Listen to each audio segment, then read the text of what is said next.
Assalamu alaykum köremeller. Ben Turaxa Mehmet. Kolu şəhəri Qoşerik yezidən gəldim.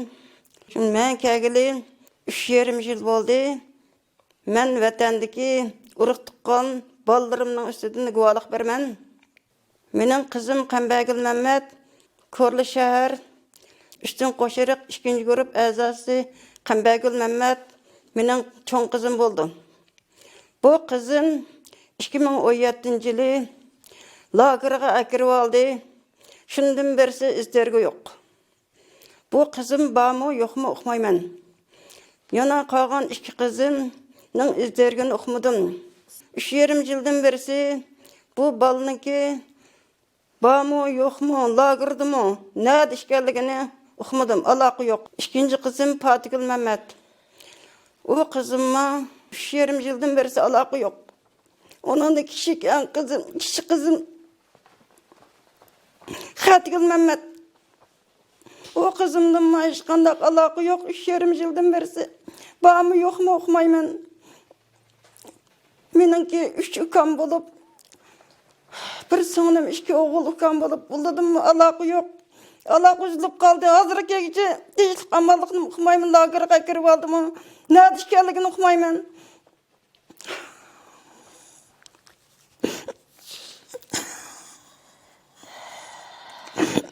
Assalamu alaykum. Ben Hacıgül Mehmet. Ben Korlu şehirden geldim. Bu benim anam oldu. Ma benim kızım, ma benim oğlum. Ma söyledi benim en küçük balam oldu. Ben Korlu şehirden Tovciyesi'den geldim. Ben bu Türkiye'ye geleli 2016 yılı gelgen 3,5 yıl oldu. Ben yoldaşım 2 balam bilen vatanda qayıp kalgan.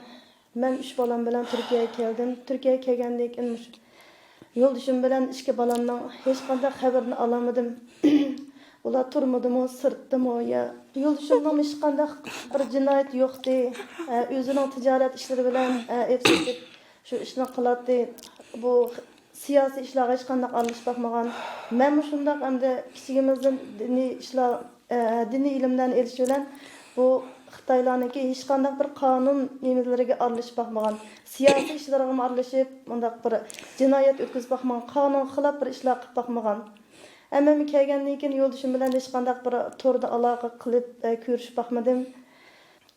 Ballarım bilen hiç qanday ko'rishib bolamadım. O ballarımның izleriga nada qanday ahvoli. Ama çoğ acam anam degandek Qambagül Mehmet Qoşerik yezisinden şu acam turmadı ekan. O Qambagül acamның hiç qanday bir cinayet yok. Bir siyasi işlerle aralashib qolgan işlerim yok. Ama nima uchun turmaga kirib oldi? Hazır hayatmı, uylikmi, nada ekanligini uqmaymiz endi. Şu hazır biz urug' tuqqanlarimizning Fatihgül Mehmet, mening bir singlim. Fatihgül Mehmet, o mening acam, Qambagül Mehmet mening acam.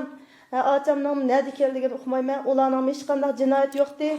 Biz bir oylik kishilari şu urug' tuqqanlarimiz uchun guvohlik berib chiqdik.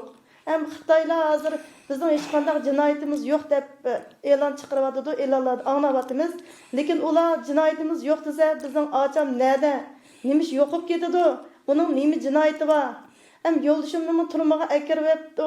Uning nima jinoyati bor deb, qanday endi siyosiy ishlarga aralashmagan desa, ularning jinoyat yo'q deb, faqat Uyg'ur bo'lib qolganligi uchunlar şu turmaga akirib oldi. Acam shunda ularning siyosiy hech qanday huquqda ya Xitoyga qarshi hech qanday bir ish qilmagan, jinoyat yo'qdi.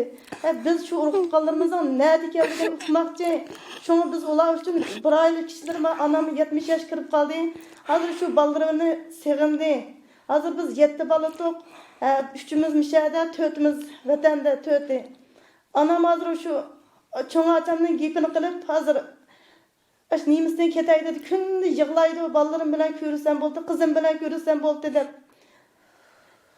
Chiqilib bugun bor gap qiladi, ertasi qanday mijoz xarakterga o'zgarib qoladi.